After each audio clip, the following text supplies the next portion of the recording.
Islam yang jadi imam dalam keluarga adalah seorang laki-laki atau suami.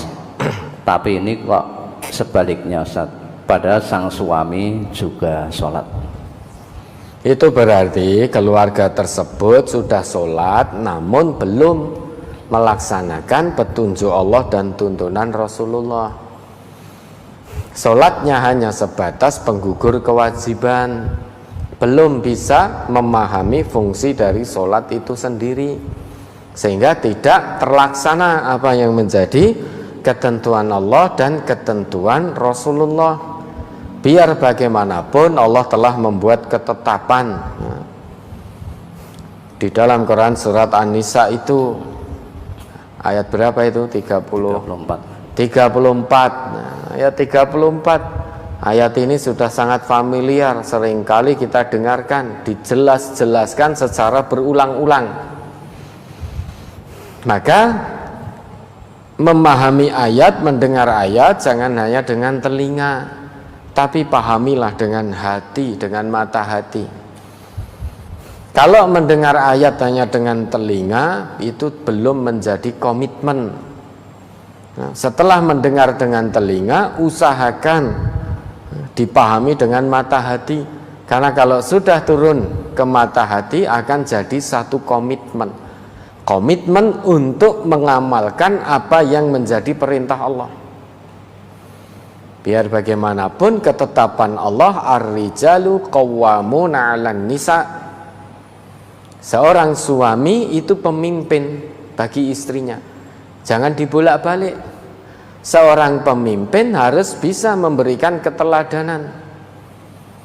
Maka suami yang menjadi pemimpin rumah tangga harus bisa membimbing istrinya menuju jalan yang Allah ridhoi. Untuk bisa membimbing istri dan keluarganya dibutuhkan keteladanan dari suaminya.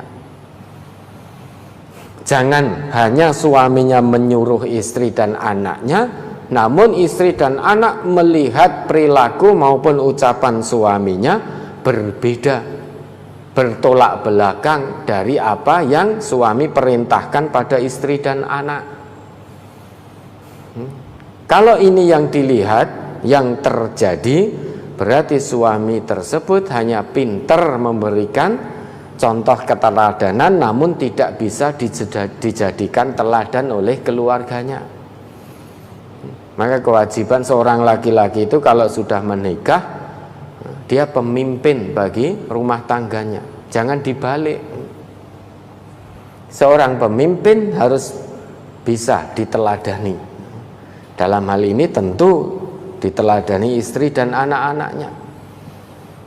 Dan seorang laki-laki selain itu, kalau sudah menikah maka wajib memberi nafkah lahir batin. Wajib, karena Allah yang mewajibkan itu.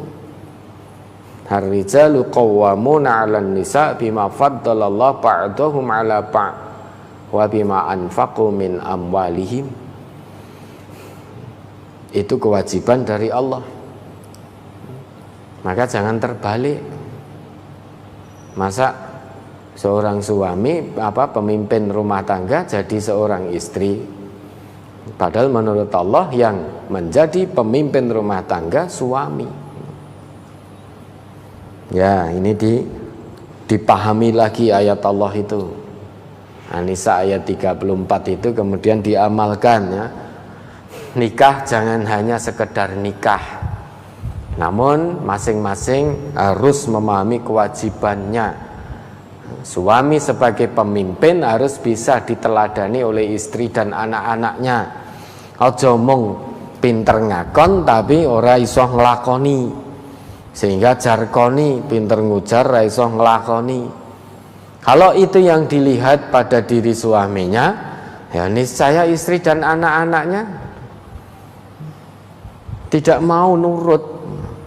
Suaminya menyuruh A, namun perbuatan suaminya B. Suaminya nyuruh anak dan istrinya untuk sholat tepat waktu, malah suaminya menunda-nunda. Nah, ini menjadi salah kaprah. Ya, mudah-mudahan bisa dipahami. Ada lagi? Ada seorang saudara atau orang yang paling dekat sama kita meninggal dunia, dan orang yang meninggal ini suka berzina. Apakah wajib didoakan, Ustaz? Nahnu nahkum bidzohir. Kalau dari tata lahirnya, yang meninggal tadi melaksanakan sholat 5 waktu, ya harus kita doakan dan kita sholatkan. Perkara dosa zinanya itu urusannya dengan Allah.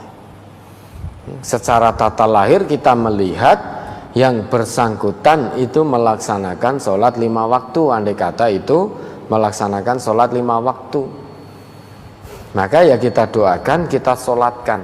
Itu menjadi haknya. Adapun dosa zinanya urusan dia sama Allah. Ya, ada lagi?